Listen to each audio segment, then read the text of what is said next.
नमस्कार दर्शक बंधु आपण समस्त को मो चैनल को पुणी थरे स्वागत करू। आज जो वीडियो आनी आम ठाकुर घर उपरे आमे भगवान को पूजा करिथौ।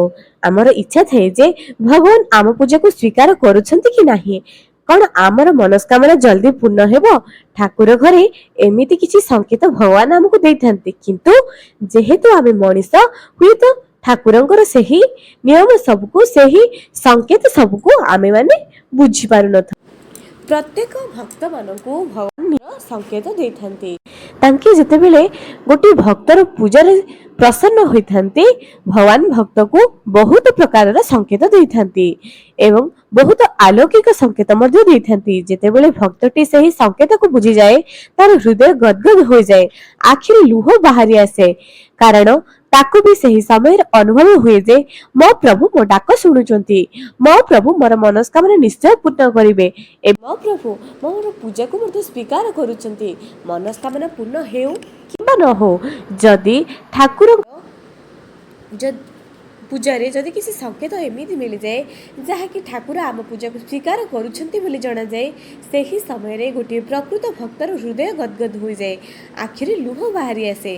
दर्शक बंधु एही भिडियोटी सुनिया बेले आपण मानको मध्य निश्चय किछि अनुभूति होउथुबो, आपण मानको मध्य पूर्व कथा मने पड़ी जाउथुबो जे पूजा करिबा समय रे आपण को एमिति केउ संकेत मिलिछि, जहाँकि आजिर भिडियो रे आमे जानिबा।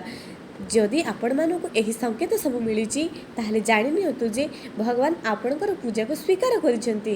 निश्चय जल्दी आपणकर मनस्कामना पूर्ण हेबो।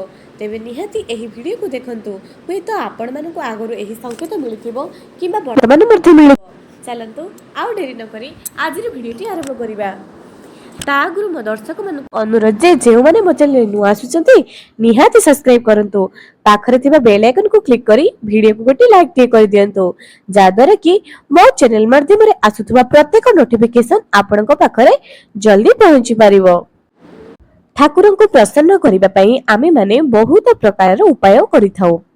झुणा दबा, दीप लगाइबा, ठाकुरन को मन पसंदर फूल नबा, ठाकुरन को मन पसंदर कपड़ा सिलाई देबा, ठाकुर को मन पसंदर भोग आनिबा, मिठा आनिबा, चंदन, एमिति बहुत प्रकार ठाकुरंकर मन पसंदर जिंस भली कि भली गोटे भक्त सजाई करी निजर पूजा घर को जाय थाए।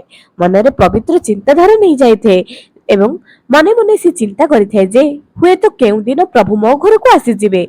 एपरि बारंबार भक्तटीए भगवान को पाखकु जेतबेले पूजा करिबा पे जाए, एमिति बहुत प्रकारर मन नहीं जाय थाए।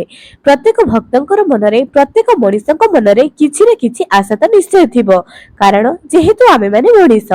तेबे प्रथम संकेत एई आटे जे पूजा करुथबा समय रे जदि कोनोसी रंगीन पक्षी आपणकर घरर झरका किंबा दांड द्वार अगणा किंबा निजर छात को आसी जाउची, आपण देखुचंती आपणकर पूजा चलीची किंबा पूजा सरी जाईची, ठीक सेही समय रे गोटे पक्षी आपणक द्वार को आसुची एवं बारंबार आसुची। आपण देखुचंती गोटे सुंदर रंगीन पक्षी, से जे कोनसी कलर होउना काकी एठी काउ एवं कोइली को बाद दिया जाईची। अन्य जे कोनसी पक्षी आपणकर पूजा करिबा समय रे जदि आपणक घर को बारंबार आसुथाय, तेबे जानि नियंतु जे ठाकुर आपणक पूजा को प्रसन्न अछंती, ठाकुर को आपणक पूजा को स्वीकार करूछंती। द्वितीय संकेत एयाटे जे पूजा करिबा समय रे जदि आपणक आखिरु हठात लुह आसी जाउची।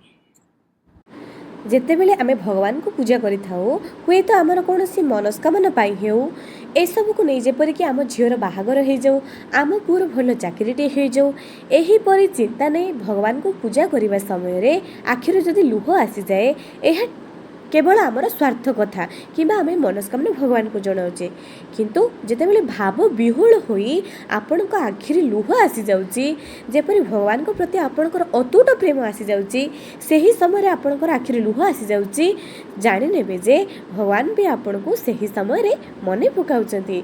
भगवान आपणकर पूजा को स्वीकार करिसेंती एवं आपण मध्य सेही हजार हजार लोकंक भितरे गोटे भक्त जहाकू भगवान आपणको बहुत पसंद करती।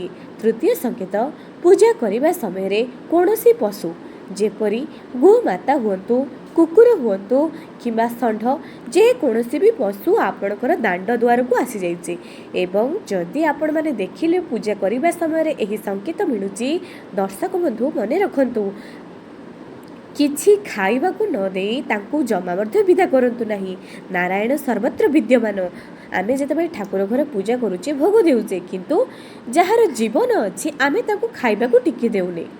ସେ ପିମ୍ପୁଡ଼ି ହେଉ, ଚଢ଼େଇ ହେଉ, ଗାଈ ହେଉ କିମ୍ବା କୁକୁର, ଆମ ପାଖରେ ଏହି ପଶୁମାନେ ଅଛନ୍ତି, କିନ୍ତୁ ଆମେ ଏମାନଙ୍କୁ ଖାଇବା ପାଇଁ ଦେଉନେ। ଏପରି ଭୁଲ କରନ୍ତୁ ନାହିଁ ଦର୍ଶକ ବନ୍ଧୁ।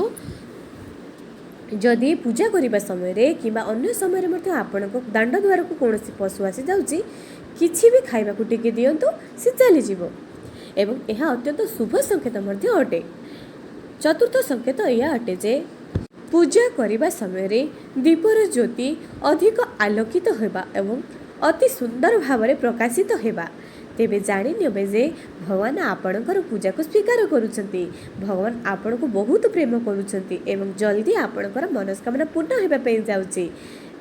ଠାକୁରଙ୍କର ଜ୍ୟୋତି, ଠାକୁରଙ୍କର ଦୀପ ସଦା ସର୍ବଦା ତ ଆପଣମାନେ ଜଳାଇଥିବେ, କିନ୍ତୁ ଯେଉଁଦିନ ଭଗବାନଙ୍କ ପ୍ରତି ଆପଣଙ୍କର ଭଲ ପାଇବା ଅତି ବଢ଼ିଯାଇଥିବ, ସେହି ସମୟରେ ଠାକୁରଙ୍କର ଜ୍ୟୋତି ଅଧିକ ପ୍ରକାଶିତ ହୋଇଥାଏ ଏବଂ ସେହି ଠାକୁରଙ୍କର ଜ୍ୟୋତି ଆପଣମାନେ ଦେଖିଥିବେ ଯେ ଧୀରେ ଧୀରେ ଯେପରି ପବନରେ ଦୋହଲୁଥାଏ, ସେହିପରି ଧୀରେ ଧୀରେ ଠାକୁରଙ୍କର ଜ୍ୟୋତି ଦୋହଲୁଥାଏ, ଧୀରେ ଧୀରେ ଦୋହଲୁଥିବ।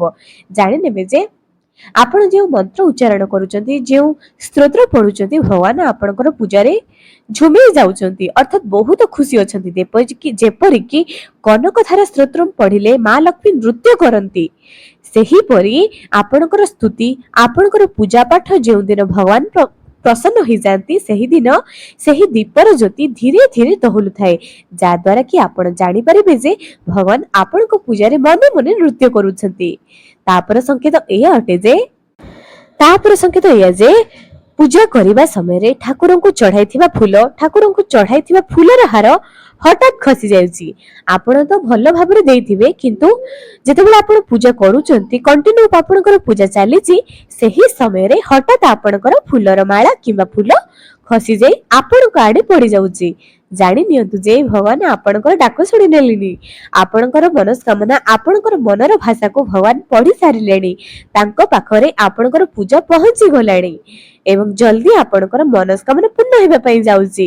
ଏହିପରି ସଂକେତ ଯଦି ଆପଣମାନଙ୍କ ସହିତ ମିଳିଛି, ତେବେ ମୋ ସହିତ କମେଣ୍ଟ ସେକ୍ସନରେ ନିଶ୍ଚୟ ଜଣାନ୍ତୁ। ତାପରେ ସଂକେତ ଏହାଟେ ଯେ ଧୂପକାଠିର ଧୂଆଁ ଯଦି ଭଗବାନଙ୍କ ଆଡକୁ ଯାଉଥିବ କିମ୍ବା ଘୁମେଇ ଘୁମେଇ ଓମ୍ ଆକାରରେ ଉପରକୁ ଉଠୁଥିବ, ଏହା ମଧ୍ୟ ଏକ ଶୁଭ ସଂକେତ ହୋଇଥାଏ, ଯାହାଦ୍ୱାରା ଆପଣମାନେ ଜାଣିପାରିବେ ଯେ ଭଗବାନ ଆପଣଙ୍କ ପୂଜାରେ ସନ୍ତୁଷ୍ଟ ଅଛନ୍ତି।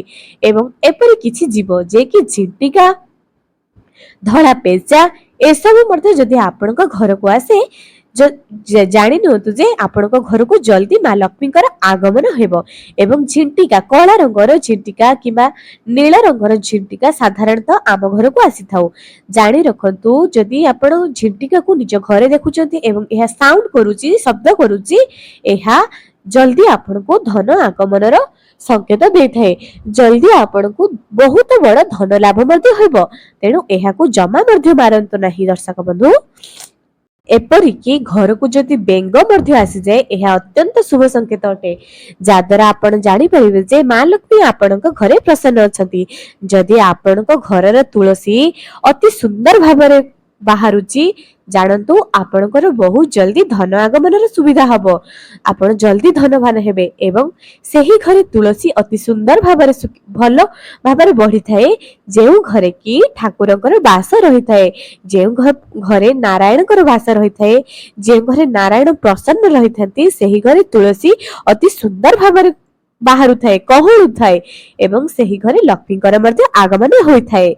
ତୁଳସୀ ମଧ୍ୟ ଆମମାନଙ୍କୁ ବହୁତ କିଛି ସଂକେତ ଦେଇଥାଏ। ଦେଖନ୍ତୁ, ସମସ୍ତଙ୍କ ଘରେ ତୁଳସୀ ଅତି ସୁନ୍ଦର ଭାବରେ ହେଉନଥିବ, କିନ୍ତୁ ଯାହା ଘରେ ତୁଳସୀ ଅତି ସୁନ୍ଦର ଭାବରେ କହୁଥାଏ, ସେହି ଘରେ ଲକ୍ଷ୍ମୀ ନାରାୟଣଙ୍କର ବାସ ରହିଥାଏ, ଭଗବାନଙ୍କର ମଧ୍ୟ ବାସ ରହିଥାଏ।